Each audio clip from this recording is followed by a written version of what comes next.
Good evening, and welcome to a new location, a new guest, a new only to you, and to the podcast part of the channel. Well, I'm so excited. I'm so excited for tonight.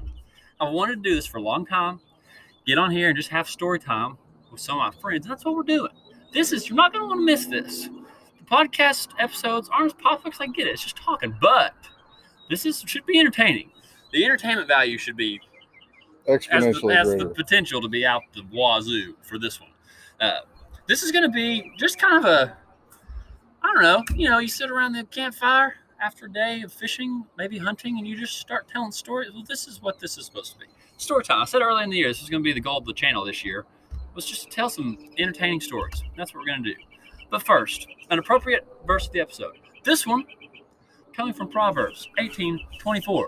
It says this: one who has unreliable friends soon comes to ruin, but there is a friend who sticks closer than a brother. I am more thankful for John's friendship than he knows, and I'm appreciative of the many times, some of which you'll hear, that we've gotten to spend together, the many times that we'll get to. And I thought, sometimes you take friendship for granted until you don't anymore. And I'm just thankful for John, and I'm thankful for all the other people I'm proud to call friends. All right. So I don't know where to start. Actually, I do know where I want to start. Go for it. And so most of this will be college fishing stories, but it doesn't have to be. And you got college fishing stories. You've got any sort of entertaining fishing story. But I want to start with one, and we can just start with generic stories. Just anything we thought was funny or entertaining. I have a couple of topics in mind later. But this one was a funny one. It was not funny at the time, but this involves both me and John. So I'll start with this one. We're at Guntersville. We're going to Guntersville to fish a college tournament. There was no fishing involved in this story. And if let's say this is not just a college fishing thing, a lot of times, if it's not about fishing specifically, fishermen aren't always the best planners. Yeah. Especially when it comes to lodging. We're just like, we'll get down there. We'll find a place to stay. We can rent a hotel room. We can sleep in the truck, whatever. So we're going down to Guntersville. We were taking off from the state park, I think. And we get down there, and one of the other buddies on the team is like, hey, there's a cabin. Where were those guys from? Alabama, Huntsville, or I think so, yeah. Calhoun State. Maybe Calhoun State. Yeah, I think that's where they're from Calhoun State. He's like, we got some buddies from Calhoun State. They've rented a cabin. They said it'll sleep like 20 people. And it's just like $20 a person. You can stay if you want to stay. They got beds for everybody. It's like, all right, great. So we roll in there, and there was probably 15 people staying in a cabin that slept maybe 6 or 8. It wasn't much bigger than this porch. No, it was a little bitty cabin. And we stayed there either before that or after that.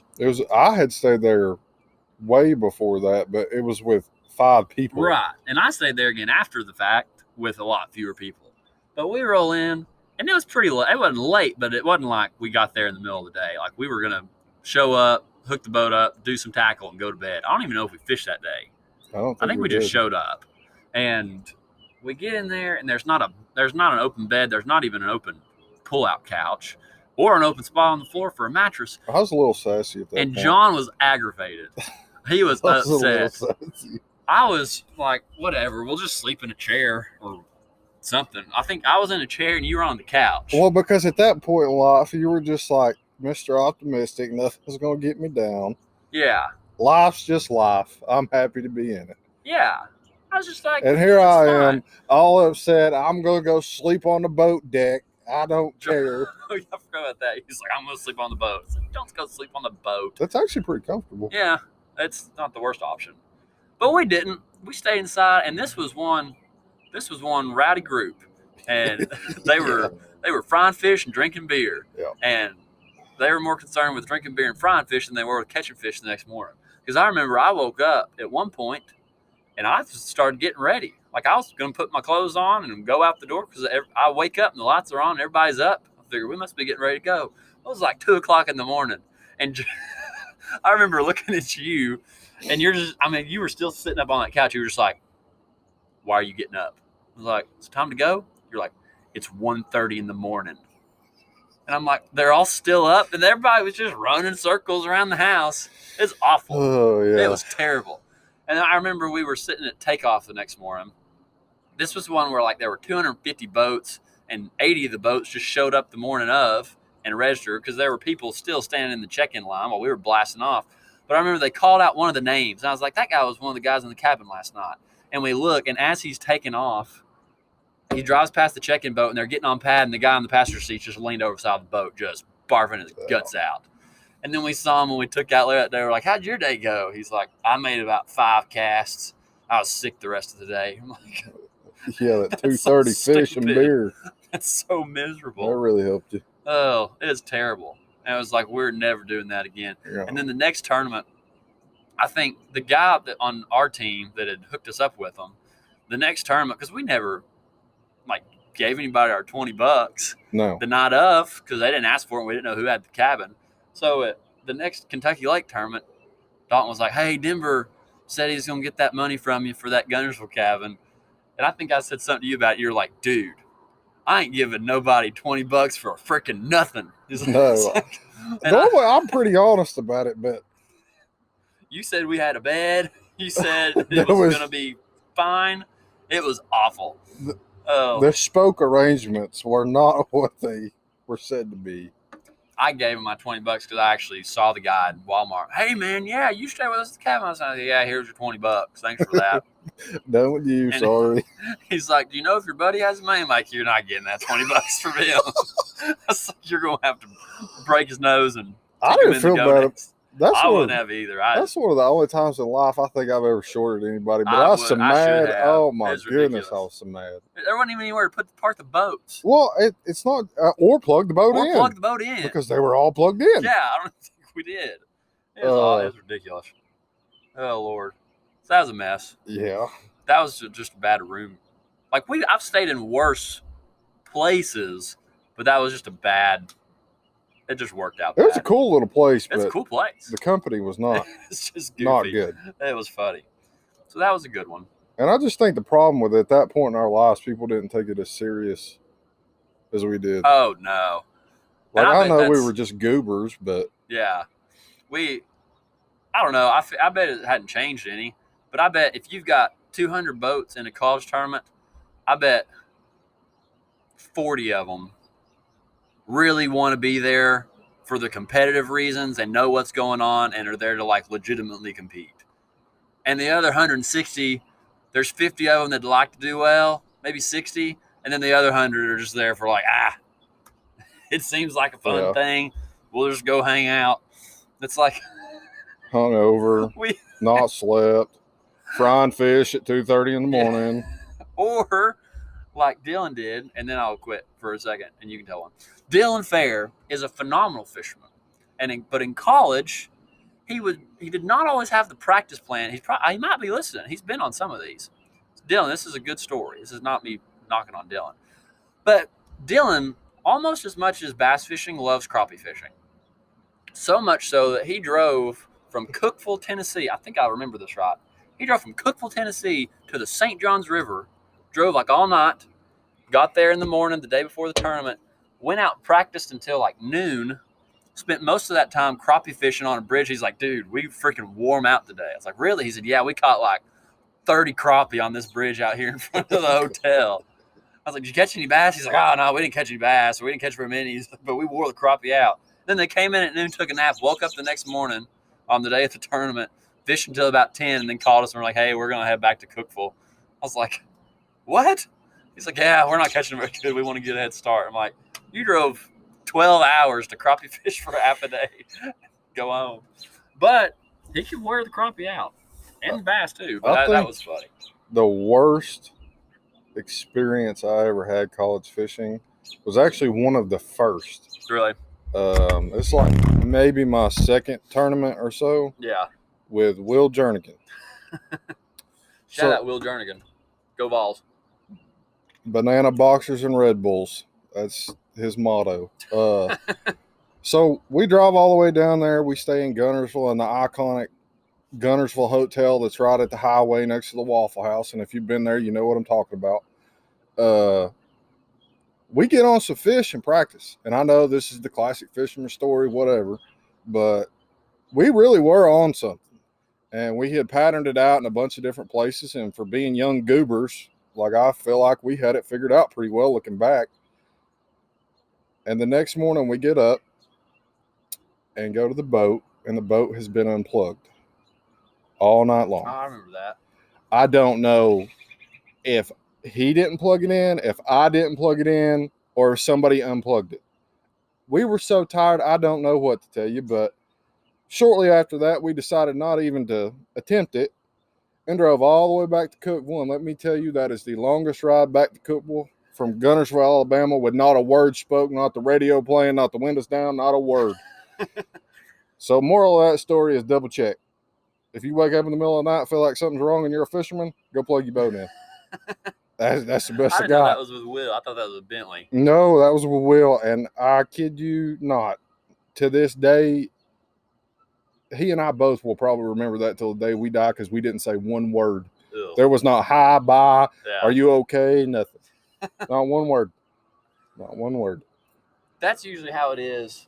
If you fish I feel like every time you would fish like a week-long tournament with somebody, like if it was a big one and you had the week off and you went and fished for 3 or 4 days, you had a tournament for 2 or 3 days, and by the time you travel and get back, like it doesn't matter how good of friends you are with somebody. If you're fishing with them like daylight till dark for a week, by the time you get back, like unload your stuff, you're like, hey, yeah, see ya. Yep. It's like, I want to talk to you in like 3 days. Yep. You're just, it's like, which is amazing that people can be married for 50. Like that really is a special person when you marry somebody, because like I can't fish with my best friend for more than 7 or 8 days.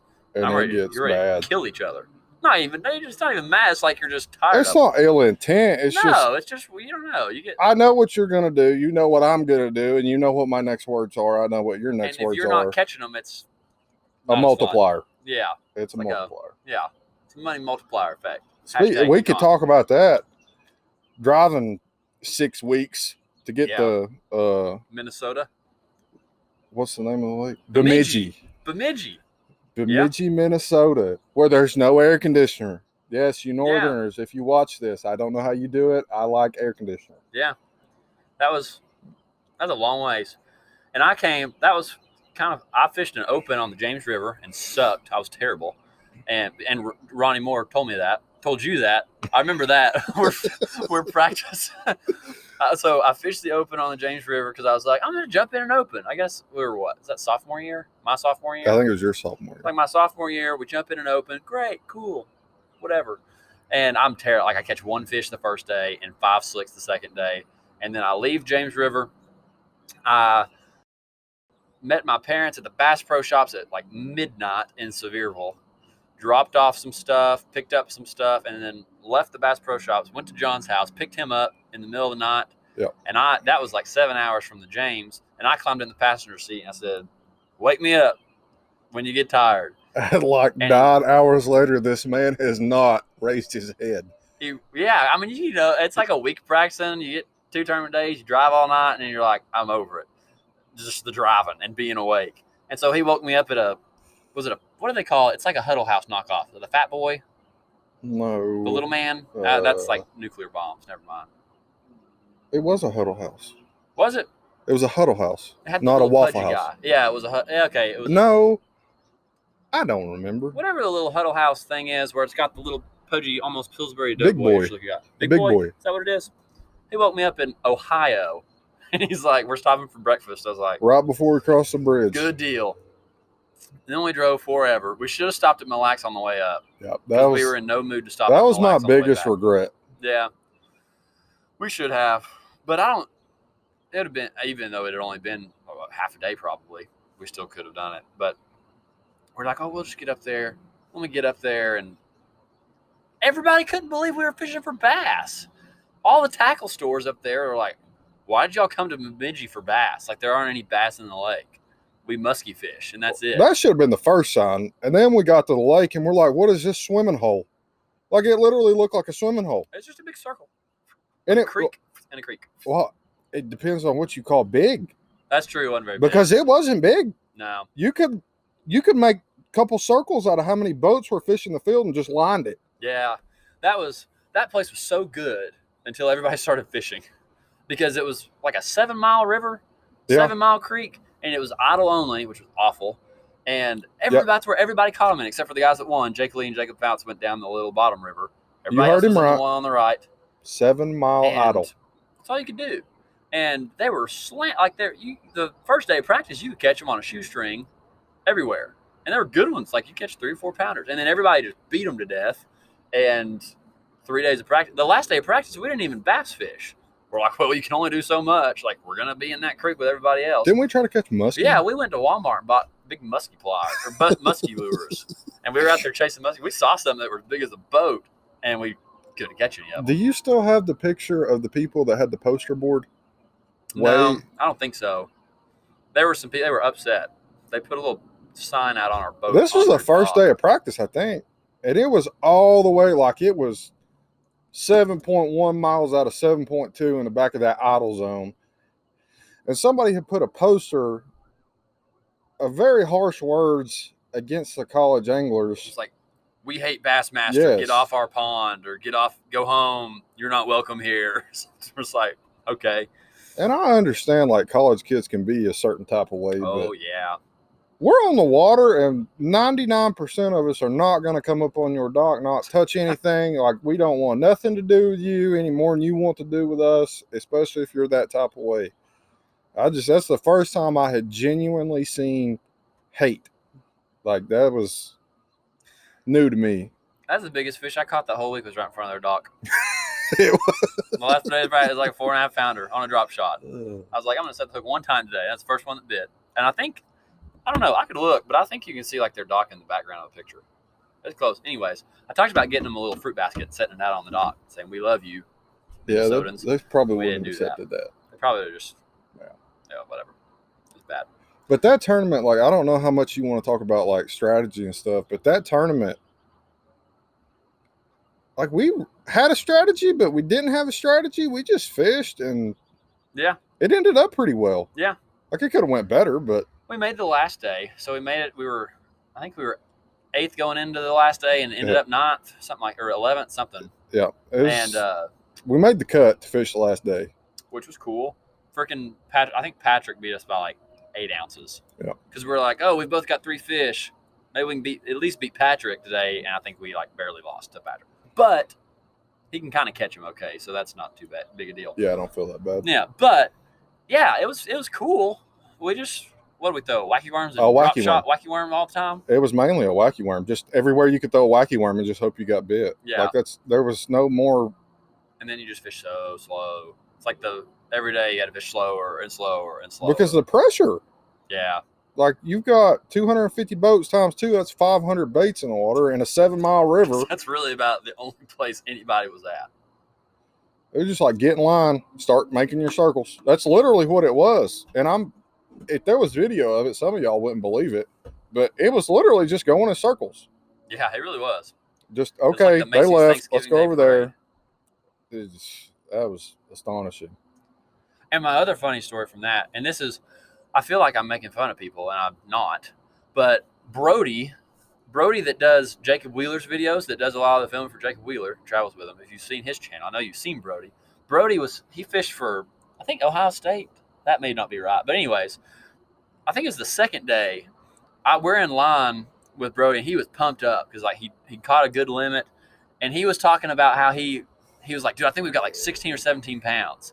And he was so jacked up, and like he was showing all, like we looked at his bag and like everybody around, and we're like, I don't know, like you might have some weight. And then they weighed in and they had like 11 or 12, and he's like, dude, I think we're gonna make the cut tomorrow. I think we've got like 17 pounds. And I was like, I'm doing that. I was like, even if you had I don't know, but it was funny. And then he was very, but he was obviously a super cool dude, and you could tell like, and I get along with people that have a personality and enjoy talking. I'm not very good with I'll catch him today. Which is ironic. Yeah. It's very ironic because that's John. That's me. But literally. How'd y'all do today? Well, caught a couple. Pretty good day. Probably bust about 19 or 30 pounds. Yeah, good. I think we're gonna smash them tomorrow. Yeah. Let me wave my junk around in your face and intimidate you with my manliness. I hate that. I can't say names, but there's a couple from Tech. Oh, it's funny. But it's people like that everywhere. 100%. So I remember Brandon Bryant and I were fishing Lake Seminoles, the first college tournament we ever fished. And I thought we were hot stuff because we beat John and Bentley, who were like the senior studs coming in as freshmen. We were the only 2 teams that went down there, I Yeah, think. yeah, we were. And we beat them, and I was like, sweet, we beat. Like, we still didn't do. I mean, we didn't make a cut or anything, but we walked in a tackle store down there, and like everybody in there, it's like you just can't hardly breathe because the testosterone level's so high. And I was like, you know what? Like, we're gonna be so friendly to these people that it's gonna just like annoy the crap out of them. Not John and Bentley, but like all these college guys that like won't even look at you. Like, we're gonna be so nice that it hurts them, and that's what we try. Like, everybody that I get along with, that I've like kept up with and became friends with on the college stuff, are all people that are like personable and will talk to you. Yeah. Because those, you gravitate to other friendly people, and it's nice. And you fish with a grouch, but I'm kidding. Yeah, that's true. At the time, I remember our first Cherokee Day picture. John, we've got like 16 pounds, and in the picture, John's like, I'm like, John, smile. And so the second day, he smiled because we had actually 16 pounds, and I was like, oh, we got him to smile. That's the goal. But I take things very seriously. I'm black and white, very serious, and I like to succeed to the point it hurts sometimes, which is a character flaw. Well, I do too. I just don't portray it the same way. I internalize it. I'm kind of like Gerald. I remember Gerald Swindle said something once. He's like, yeah, you make everybody think. I was at some Bassin University thing in like middle school. He's like, yeah, I like to make everybody think that I'm having a good time, but when they turn their back, I'm going to cut them. And it's like, it's kind of like me. In my head, I'm a lot more hardcore than I act a lot of times. So I am kind of a goober. But that's all the fun. What's the point if you're not going to, I don't know, cut it up a little bit? That's a good one. That was good times. Worst drive I ever did, though, was to Texas. Caden Watson and I drove to Texas, and we drove all night. We left Cookeville at like 5 o'clock after one of our last classes. And we got to Texas Walmart at about 7 or 8 and got our licenses and went to the lake. Took forever. And we'd sleep for about 2 hours and switch. And wake up and tell each other how many deer we almost hit. We almost hit about 6 deer while you were asleep. We'd switch. Almost hit about 9. And hogs, pigs, whatever. That was a long drive. Was that longer than No, it wasn't longer than Minnesota, but it was worse. That was the worst roads I think I have ever been on. The Minnesota? Yeah. Well, no, it wasn't Minnesota. It was Indiana. Was it Indiana? One of the states we went through up there in the north where they get beat with the salt and the ice and all that. It was pretty rough. I will say this about Minnesota, and I'll get off the Minnesota thing. This is borderline inappropriate, but it's not. Because I'm married, John's about to be married. We love our wives and our fiancés. But one thing I did not expect about Minnesota, and you know what I'm about to say, we're up there in the North Country, and we're up there. And it seems to us like we're in the middle of nowhere. I have never seen a higher density of just astonishingly, breathtakingly beautiful women. It was like everywhere you look. The first gas station we walked into, I walked out and said, John, you got to go in there and buy a Snickers bar or something. Because that girl, the register she'd knock your socks off. That was pretty abstract for you to say at the time. Yeah, because I mean, not particularly that way, but it was everywhere you turned, you're like, where are we? We were in the middle of nowhere. Nowhere. Speaking of that, and I know you said you wanted to get off it, but no, I can't not say it. That restaurant, yeah, the restaurant that was in the middle of absolute nowhere. Like, you can't have a podcast without talking about food at some point, especially with friends. Like, yeah, they had, what was it, like deep fried wontons with pickle and jalapenos or something in it. I don't remember what it's called, but dang, it was good. It was in the middle, the absolute middle of nowhere, bar, tavern. I'm going to try to Google it while we're talking about it. I don't know what it was called. Like Smiley's but it was Smiley's. It was like a tavern, and like upstairs you could eat, and they had a bar, and then downstairs was like a billiards room and like just a hangout. And it was literally, there was nothing in this town, but for some reason, something else that they had, like, it's literally in the middle of nowhere. Yeah. And we went to Tennessee Tech University, where you're 5 minutes from nowhere. So for us to say it's from nowhere, I really do think it was pretty out there. But there was a Hilton motel. That's true. There was a Hilton. There was a Hilton motel. The south end of the lake had a bunch of weird stuff around it. Bougie motel. Like, it made no sense. Like, I don't know who went to vacation there or what it was a front for, but it did make sense. Yeah, it was odd. For sure. I'm not seeing the restaurant, but Lazy Jack's, no. It was way up one of the roads away from the lake. It had to be one of those two. It's only 2 roads on the whole flipping place. I don't know. It doesn't matter. But it was good. And what was weird about that is John ordered ranch. He's like, hey, do y'all have a ranch? And the guy out there is like, y'all eat ranch in the South? He's like, I didn't think you'd have it up here in the North. Yeah. And they're like, well, we love ranch. You all eat ranch? And we're like, yeah, we eat ranch. They couldn't believe it was a Southern thing. We couldn't believe it was a Northern thing. Like, dude, I eat ranch on everything. Yeah. It's good. It's like soup. It's the best. He does. I've started to like it more. I didn't like it at the time. But it's good. Okay. God, there's so many things we could tell. All right. So let's do a theme. What's the biggest, if you could go back and redo one tournament other than Cherokee? Long story short, John and I fished Cherokee together. We led for 2 days, and then we lost by 10 ounces on the third day. We had 15 and a half, 16, and then 12. And Cole Sands and Nathan Bell beat us by 10 ounces. We lost by 10 ounces, not 12. Brutal. Hate it. For non-appropriate funny circumstances, but they earned it. And they were really good guys. Oh, yeah.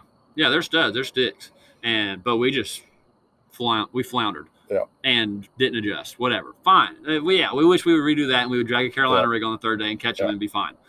But other than that, is there any – what's the one tournament or the one fish? Oh, I got the tournament. All right, what's the tournament? So Bentley and I were fishing Barkley Lake. Yeah. And it was one of the last times that he and I were fishing together. And it's the dumbest fishing experience I've ever had. So in practice, Barkley fish is really tough. Yeah, we didn't catch it. And I don't remember if it was 1 day or 2 day or what it was, but it was two and then 3. Was it? Yeah. Well, we made it down to the last, I think it was the last day, and our fish just stopped.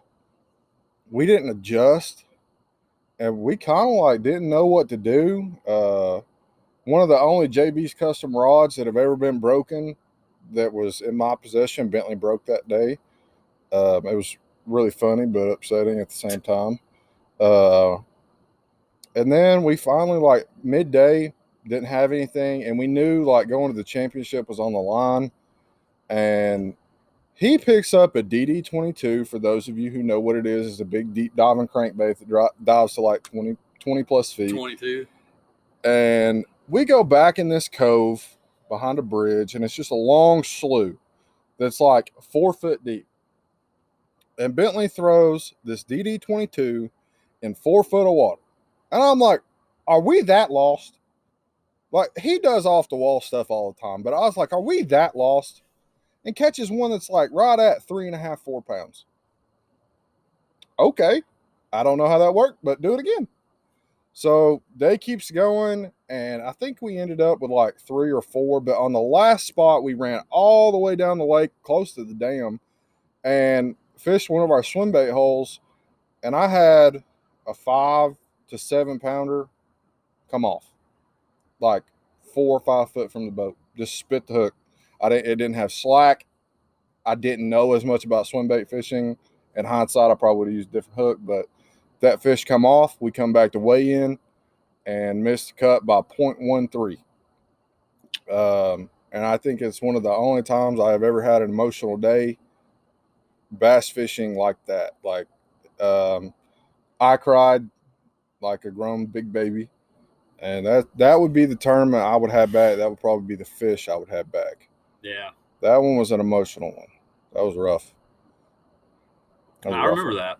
That was my freshman year. It was a wild card. Yeah. That's what it was. Yep. Mine would be with Elliot on the James River. We were on a really cool floating worm bite when at high tide in the pads. We caught them good the first day. And then the second day we missed the cut by, I think it was less than a pound, 14 ounces maybe. Maybe it was a pound, 14 ounces. Either a pound 14 or 14. And we only weighed in 4 fish. And we lost the 5th fish. I bet we lost 5 3-pounders that day. It was just stupid. And it was, just flipping fish. Like flipping fish that we'd caught all week. You'd run low tide stuff and flip it and set the hook, and they'd come up and spit it. You get them halfway back to the boat and they'd spit it. But we just like fell apart. That was, I guess, sophomore year. But then we come in with 4 fish and we missed the cut for the last day by less than 2 pounds. But the only good thing about that is that was the national championship that went to Wisconsin or somewhere really weird. But was it worse than Bemidji? I don't know. I didn't go. But I just remember that hearing Matt, because Matt went to that one with somebody, Daniel, I think, because they made it at that tournament, Daniel Gray. And he was like, "Man, this is the stupidest freaking place I've ever seen in my freaking life. I hate this freaking place." And that's the one that Trevor Lowe Isn't that where made he it into the got? Classic No. Four. Something happened to his boat or truck at that. No, that was with Caden in Oklahoma when he fished the College Classic. Oh. They fished the College Classic at some lake in Oklahoma, and he hit a piece of standing timber in like 50 foot of water. And I don't know if the lower unit is what went out. Something happened, and they didn't have a big motor. And they fished the tournament on the riprap by the dock and won the College Classic. Yeah. Because that's what Caden and I, because then Caden got to fish it the next year because they won. And that's why Caden and I drove to Texas in the middle of the night to fish a weird lake, Houston, while the Classic was at Conroe. But that's a cool thing. That was cool. We got to weigh in on the Astro field. I'm going to put a tag in right here. I probably don't. I probably forgot. If I didn't forget, it's up here. There's actually a video from that. You can watch us weigh in on the Astro field. It's Classic on Sunday. It's freaking cool. Right before the pros weighed in. But it's worth it. But God, it was a weird lake. It's kind of like Bemidji. You didn't catch them anywhere except up one slough. Yeah. It wasn't as bad as Bemidji, but okay. Oh, and my one fish that I would like to have seen was at the St. Johns River. And it could have been a mudfish, but I don't think it was a mudfish. It was the first bite of the morning with Elliot on the tournament day. He'd caught a 7-pounder in there the day before, 2 days before, and flipping to these pads, get a bite, set the hook, and it ran about 10 yards that way, and it mowed down every pad that line came across. And it turned around and swam 10 yards this way, and that line's just cutting those pads down. Pow, came off. And I never had a prayer. I didn't know what was going on. I was probably throwing like 12-pound mono on a Texas rig. I wasn't, but it was probably not what it should have been. And because then I remember we got to weigh in, and Kevin Hunt always said funny stuff on stage. Yes. He was good for that. And so I was trying to say something funny too. He's like, "Did you ever have a big bite today?" I was like, "Yeah, I had one get a hold of me for 5 seconds." And in our little 5-second relationship, she wore the pants, and I couldn't do anything about her. He turned to Elliot. He said, "Is this how his relationship was working in real life?" And Elliot's like, "I don't know. You got to talk to him about that." And he's like, "Oh, that doesn't sound very good." But I'd like to see that one because it might have been a 5-pound mudfish, or it might have been a 10-pounder. In my head, it's a 10-pounder. I don't know that I have any tournament day ones. I have one that I would really, really, really like to see. It was my freshman year in college fishing Chickamauga, and I threw a jerkbait up under a dock, and I never turned it. Yeah. I don't know if it was a big catfish. It wasn't fighting like a catfish, and it wrapped around one of the dock posts, and it just kept going and going and going, and then started to come up, and then as soon as it started to come up, it said goodbye. Yeah. And I don't. If it was a bass, it was a monster. Yeah. But that would probably be the one that I would want to see. Most fun tournament you fished? Turkey. Yeah. Mine was Norman. Catching like 30 spots fun. a day. Just for like fun fish catchingness. Yes, absolutely. Fun. It was just like literally whatever you wanted to throw. Yeah. Jerk bait, spinner bait. Catch like 30 spots. They'd weigh 10 pounds. God, it was fun. You could just watch them. Yeah. You could watch them eat it. And that was before like live scope and all that. Yeah. That was fun. That was a good time. Oh. Well, you got any others sitting on the top of your brain? Did you ever fish the UTCs? Yeah. I fished a couple. There was a lot of those. I got tired of making donations on lakes I didn't fish. Sleeping in the truck. Did you ever go to the Pickwick ones? The championship? Yes. Yeah, those were fun. So those were really fun. You got to meet a lot of the pros. Got to hang out with them, eat dinner with them. Well, kind of eat dinner with them. Like you didn't sit down. Well, they did sit at your tables. The ACA Cabela's National Championship. That was the most fun, most well-run tournament consistently from year to year. 100%. Yeah, 100%. They always. I mean, a lot of them did a good job. I wish they ran a 5-fish tournament. Well, that one was. That one was, but the one on Kentucky Lake, if that would have been a 5-fish tournament, who did you fish? Elliot? Is that who you fished with? No, I fished one by myself, and I fished one with Matt. Those, the three of us, me, you, and Bentley, dude, at one of the days. That was my freshman year. That would have been. Good gosh. We would have been if we wouldn't have been in the top 3. Oh gosh. It was, every year for the big bass, you go down there and just smash them. And then Bentley and I did that, and we were smashing them. Biggest bag, I think. Like if we had kept our fish and the practice day, and I know another practice story. Turn it off. Like you ain't gotta listen. Just fast forward a little bit. Literally 30-pound bag. It was right at it, if not. Yeah. Because one spot you'd pull up, catch 5 or 6 pounder. Okay, we got to leave here. And it got to the point like, what do we do? Like every decision we're making is a good decision. We didn't know what else to do at that point in time. We didn't have like the train of thought to go do anything else that was off the wall.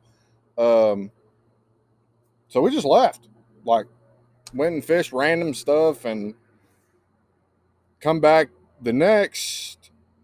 We did well in the big bass, and then we come back and fished the FLW, which was like the next week or 2 weeks later, which was the worst fog ever. But we put in way down the lake from where we were, ran like, how many miles is that? From where? The dam. Oh, yeah. We ran from the dam all the way to your jerkbait spot. Yeah. That was a long ride. To Leatherwood. Get up there, 0. Not one. Not a fish, not a bite, nothing, 0. Good old Leatherwood. 0. If I had one pocket that I just had to do circles around for the rest of forever, I would go to Leatherwood. I love that place. That's so fun. I love Kentucky Lake. Yeah. That big bass that I caught him so good at was my second tournament ever. And I fished it by myself because it was spring break and Brandon went to hang out with his girlfriend. And I fished for 3 days in the cold, muddy water and didn't catch a bass. And then the 4th day of practice, because it was spring break, we just hung out for a whole week. Then the 4th day of practice, I caught like 48. And I'm pretty sure I caught them all on Leatherwood. And it was one stretch, and I graphed it, and there's bait and fish everywhere. I was like, sweet. And I rolled down with an Alabama rig, and I didn't get a bite. And I turned around with the jerkbait, and I caught like 14. I caught 3 in a row 3 different times. And I was like, this is exciting. And it's a big bass, so until you started catching 5-pounders, you just kept catching them. And then I finished second because I caught like a 778 on the first morning of the big bass. And I felt like I was king of the world. Mm-hmm. Yeah, it's freshman year, your second tournament. You caught them pretty decent at Seminole, and then you come up there by yourself. And I was fishing in the fog with a kayaker that was sitting right next to me. And I'd wade in a fish in the first session, and I come back, and I'm like, I'm going to sit off this with a jig. And I throw it up there, and I get a bite, and I set the hook, and all the big fish I'd caught were drum. So I set the hook, and I'm like, oh, it's a drum. And so I literally just point the rod at it, and I'm going like this, just like horsing it in. And I thought to myself, I'm like, well, I said, let me see if the net's down here, because if I do need the net, I need to make sure I've got it right here. And I turn down and look to see where the net is, and that fish jumps. And out of the corner of my eye, I'm like, that looked like that was green. And I heard that kayak guy go like, oh, my gosh. And so I start to pay attention. That fish comes up, and I about crapped myself. And I net it, and I'm sure I screamed or hollered or something. And it was the fish it was. And then I come in, weigh it in. I was in second then, and that's where I stayed. But as I was idling out, they put a camera boat with me, so I really had a big head. I was like, oh, this is freaking awesome. So this camera dude jumps in my boat, and as I'm idling out, John and Bentley were idling in. And they just looked at me, and they're like, what did you do? I'm like, I caught a big one. I caught like an 8-pounder. And they're like, no, did you really? I was like, yeah. I was like, and then I went out with the camera guy, and I don't think I caught a fish like the last 2 hours. Oh, the camera guys were the curse for us. Oh, it's bad. Because, well, Bentley and I, you're not allowed to dip, and both of us dipped at the time. Both of us didn't talk the best. So Bentley and I literally didn't talk. We wouldn't talk. We'd just say net. Yeah. We didn't talk. But we had a good tournament. We did as a collective. Yeah. All those cash checks. Then the next year I fished with Matt, and he had just come back from that Oklahoma tournament because he fished it with me because his motor was messed up. And he's like, I got this spot to go fish on the main lake. And we rolled down and fish it, and we rolled down it. We're both on A-rigs. He caught like 3 fish between 6 to 7 pounds. Like boom, boom, boom. I was like, dude, that's legit. So we leave, and he's like, dude, you got to throw fluorocarbon on that Alabama rig. It really helps you get bites. Not always just throwing it on braid. Well, that night I switch over to fluorocarbon, and we go down there the next morning. And I was letting him run the trolling motor. I was standing behind him. First bite, boom, 6.5-pounder. I want a power pole. Next bite, 4.5-pounder. Throw it in the live well. And he's like, son of a gun, like, what's going on? Then he catches like a 2-pounder. And he would laugh about it too because we've talked about it since then. Like right before we get down there and right before we start fishing, he's like, "So if either of us win anything today, are we trying to split it, or you just whoever wins it wins it?" I was like, whoever wins it wins it. But I ain't worried about fooling with splitting stuff. I did give him my Cabela's gift card. It's like $200 or something that came with it, because it was his spot. But I'm sure he was ticked. I'd have been mad too. And then the next week was an FLW tournament, and I fished that with Daniel Holt. And the first day we didn't catch him very good, and that spot was a long ways away. And I asked Matt that morning at takeoff, I was like, "Hey, are you running down to that spot this morning?" "No, I ain't going down there." He said, "You better not be going down there either. That ain't yours to fish." I was like, "Son of a gun, let me tell you right now, I'm pointed south, and I ain't stopping until I get to that bar. You better not be." And boy, I was. And then the waves got to be about 5 foot tall, and I turned left and pulled into a pocket. I didn't make it because I still had like 10 miles to go. That lake is an ocean. Yeah, that's the only time I've ever been scared driving a boat was when I went under a wave and knocked my graphs off, and they landed in my lap. And I had about a foot of water sitting in the bottom of the boat. It was like you got dunked in cold water in February and you couldn't breathe, like coming up out of it. And I looked at, who was I with that time? I guess it's Daniel. That might have been, I think it's Daniel. I looked at him, I was like, we got to get out of this. This is bad. And then we went and hit under the marina with Dylan and crappie fished. I only have one of those where I was like genuinely scared. Yeah. And that was with Bentley driving, and Bentley is blinder than a bat. Really? Like, wouldn't wear glass. Like, he's legitimately blinder than a bat. Yeah. Like, stories. But so we're driving, and I want to say it was on Nickajack. It may have been on Chick. Yeah. No, it was definitely on Nickajack. So if you've ever fished Nickajack, it's like a river pretty much the entire way. It's smaller, closed down river. So once you get up in like the narrower part of the river, boat waves don't have anywhere to go. And it's still a TVA lake. It's Tennessee River still. So there was big barges and there was big yachts on it. And we round one of the river bends, and there is a paddle boat. Yeah, Lord. And it doesn't look like it makes big waves. Okay, we passed them before. It's not that bad. Well, 21-foot Ranger will fly. And the prop coming out of the water going, wah! Yeah, that was never forget that one. That was pretty scary. Ugh. That was pretty scary. Yeah, I'd say. You and I fished on Gunnersville when it was pretty bad. Yeah. I think that same tournament, those guys were sick. Yeah. I think. That was pretty rough. That was rough. Yeah. We're hard on them. I guess everybody's hard on them. But you pay that much money? My boat. Oh, no. It's not as bad. I blacked it in with a Sharpie. Where's that? That's just right on top. I bet it's from that one of those docks. Had to be. It happens. Yeah. I feel like if you pay that much, that should be indestructible. And mine breaks all the time. Break out another 1,000. Yeah. Break out another 1,000. Boat. If you're a fisherman, you're tired of hearing it. Ugh. Let's see.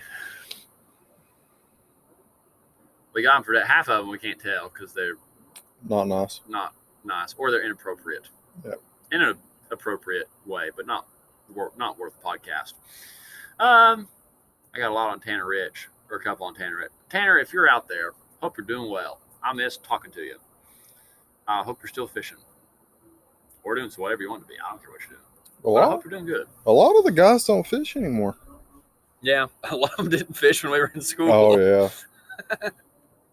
But I know what you mean. Yeah. We're all growing up, getting married, having babies. Yeah. Elliot and Kendall having their baby in June. Bentley got married. Got at least one. And has a baby. Big time. Big time. John's getting married in a month. Less than a month. Yeah. May 1st. 4 months. She hasn't got rid of me yet. Off the Cancun. Good times. Well, you got anything you want to say to wrap it up? I hope we catch him Saturday. Saturday. Without getting really deep into that, no. Yeah.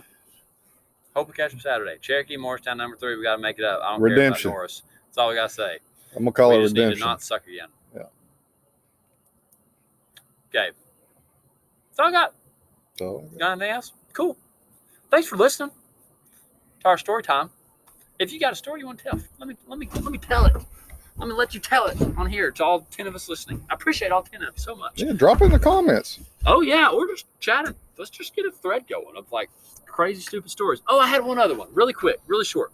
What's the goofiest thing? I've already said this one on here. It's a 3/4 ounce football jig with the skirt taken off and a black Ned worm on it, pitching it in like 2 foot of water. What's the weirdest thing you've ever seen somebody catch a fish on? Where they pulled it out and you're like, I can't believe you're going to throw that. And then it worked. I'm going to tell another one I saw while he thinks. A guy on the tech team that I didn't know particularly well. I never fished with him, didn't know him very well. I was at Cane Creek Park, and I see this guy, and he's got an Alabama rig. And I said, what you got in that Alabama rig? He said, I got 5 rage craws. He said, I figured they eat one pretty good. They might eat an Alabama rig full of them even better. Oh and I was like, what? And I don't know if it worked. I'm sure there's somewhere. There's a fish that's just wearing out. There's a bite on an Alabama rig rage craw. But that was the goofiest thing that maybe I've seen. But it probably worked. I don't know. Like, it's going to sound dumb, but to me, at the point in time, and I have done it since, but at the time, throwing a fluke on a Carolina rig was the most bizarre thought. I mean, it makes sense once you think about it, but at the current moment in time, it was the most bizarre thing I could ever think of. Yeah. Like, I have heard of drop shots with 10-inch worms on them. I've heard a lot, but that just blew my mind. I've done it once, but I've heard people say that can be a good way to catch them. Apparently on Norman. That's what they do a lot. That makes sense. Huh. There you go. Put that in the old toolbox. Remember that one. And the 3/4 ounce Ned rig. I thought that guy was crazy. Someone flip this around. Took the scarf up, put a freaking Ned rig on a football jig. Big giant weed guard on it. Black. Flipping it. Did it work? Boom. Got him. He got a limit on Douglas. Like 2 hours. Okay, Douglas don't count. Douglas is weird. But Douglas don't count. You got me on that one. That was a shocker. That's my home lake. That don't count. Yeah. All right, cool. Thanks for watching. Thanks for listening. Thanks for, just joining us. Well, next time you'll see us, we'll be on Cherokee. Hopefully catching them. Maybe doing something else that seems kind of weird. All right. Spoiler alert. All right. Adios. Hey, one more thing. Oh, no. Don't forget to hit the like, See you, da. the subscribe, and leave a comment. Like, subscribe, and leave a comment. Even if you think we're goofy. That's if I'm the whole goofy, point. Everybody's goofy. just give us some goofy. Yeah. We like it. We're all about it. Goof it up. And be the windshield. Oh, yeah. Don't be the bug. Be the windshield. Be the windshield. That's going to be our new motto. All right. Like, subscribe, leave a comment. Be the windshield. Good night.